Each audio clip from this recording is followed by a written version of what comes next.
नमस्कार दोस्तों। आज की इस वीडियो में देखेंगे हम वैदिक सभ्यता। इससे पहले सभी चैनल को सब्सक्राइब कर दें। वैदिक सभ्यता को दो भागों में बांटा गया है। ऋग्वैदिक काल जो 1500 ईसा पूर्व से 1000 ईसा पूर्व तक चला। उत्तर वैदिक काल जो 1000 ईसा पूर्व से 600 ईसा पूर्व तक चला। आर्य सर्वप्रथम पंजाब और अफगानिस्तान में बसे।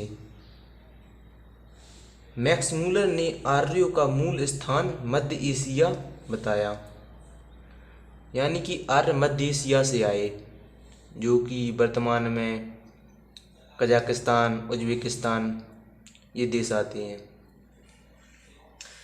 आर्यों द्वारा निर्मित सभ्यता वैदिक सभ्यता कहलाई। आर्यों द्वारा निर्मित सभ्यता ग्रामीण सभ्यता थी, लोग गांवों में रहते थे। आर्यों की भाषा संस्कृत थी। आर्यों की प्रशासनिक इकाई 5 भागों में बटी थी: कुल, ग्राम, विष, जन और राष्ट्र। ग्राम का मुखिया ग्रामीण, विष का प्रधान विषपति एवं जन की शासक राजन कहलाते थे। पुरुष द्रुपति एवं स्पष्ट जनता की गतिविधियों को देखने वाला गुप्तचर को कहते हैं। वाजपति गोचर भूमि का अधिकारी होता था। उग्र अपराधियों को पकड़ने का कार्य करता था। गविष्ठ युद्ध का नेतृत्व राजा करता था। दशराग युद्ध का उल्लेख ऋग्वेद के 7वें मंडल में है। यह युद्ध परशुनी नदी के किनारे सुदास तथा 10 जनों के बीच हुआ। इसमें सुदास विजयी हुआ।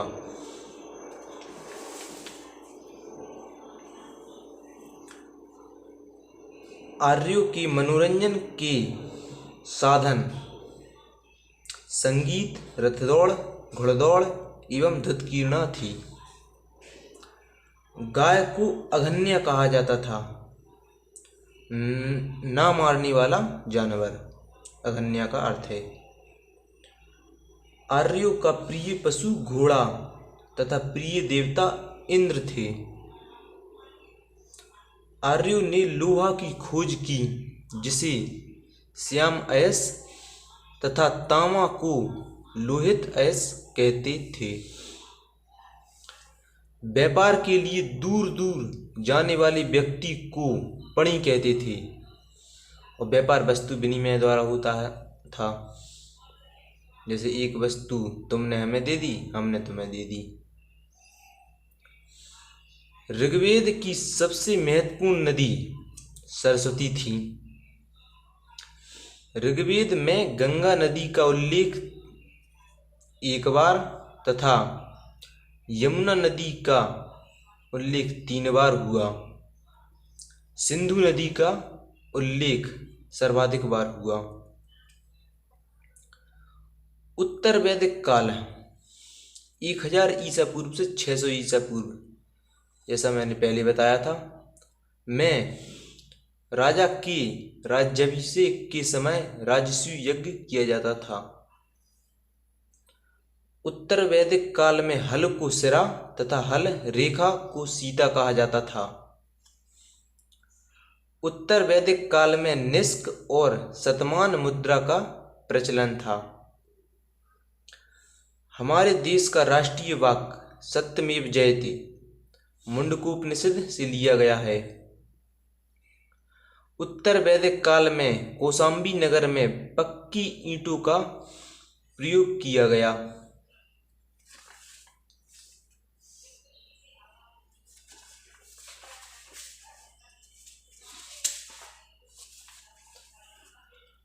ऋग्वैदिक समाज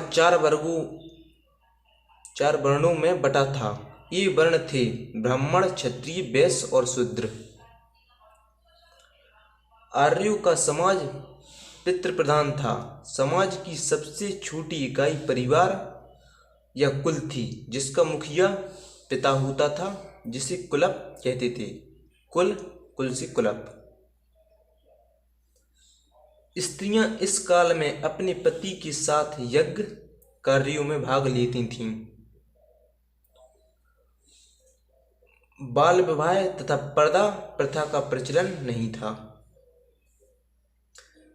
स्त्रियां शिक्षा ग्रहण करती थीं। ऋग्वेद में लोपामुद्रा, घोषा, सिक्ता, आपला एवं विश्वास जैसी विदुषी स्त्रियों का वर्णन है। जो स्त्रियां विवाह नहीं करती थीं उन्हें अमाजु कहते थे। आर्यों का मुख्य पेय सोमरस था। आर्य मुख्य 3 प्रकार के वस्त्र पहनते थे: वास, अधिवास और उष्णीष। प्रमुख दर्शन और प्रवर्तक: चारवाक के प्रवर्तक चारवाक, योग के पतंजलि, सांख्य के कपिल, न्याय के गौतम। पूर्व मीमांसा के जैमिनी, उत्तर मीमांसा के बादरायण, वैशेषिक के ऋषि कणद थे। उपनिषदों की संख्या 108, पुराणों की संख्या 18 है, वेदांगों की संख्या 6 है। गोत्र नामक संस्था का जन्म उत्तर वैदिक काल में हुआ। वैदिक सभ्यता से महत्वपूर्ण प्रश्न जो प्रतियोगिता परीक्षा में पूछे जाते हैं। आर्य शब्द का शाब्दिक अर्थ है श्रेष्ठ या कुलीन। उत्तर वैदिक काल के वेद विरोधी और ब्राह्मण विरोधी धार्मिक अध्यापकों को किस नाम से जानते थे? श्रमण। वैदिक गणित का महत्वपूर्ण अंग है शुल्ब सूत्र। ऋग्वेद में संपत्ति का प्रमुख रूप क्या है? गोधन। अस्तु मां सदगमय कहाँ से लिया गया है? ऋग्वेद। धर्मशास्त्रों में भू राजस्व की दर क्या है? 1/6। निम्न में से किसी भारतीय परमाणुवाद का जनक कहा जाता है? इसका उत्तर आप लोग कमेंट बॉक्स में बताओ। धन्यवाद।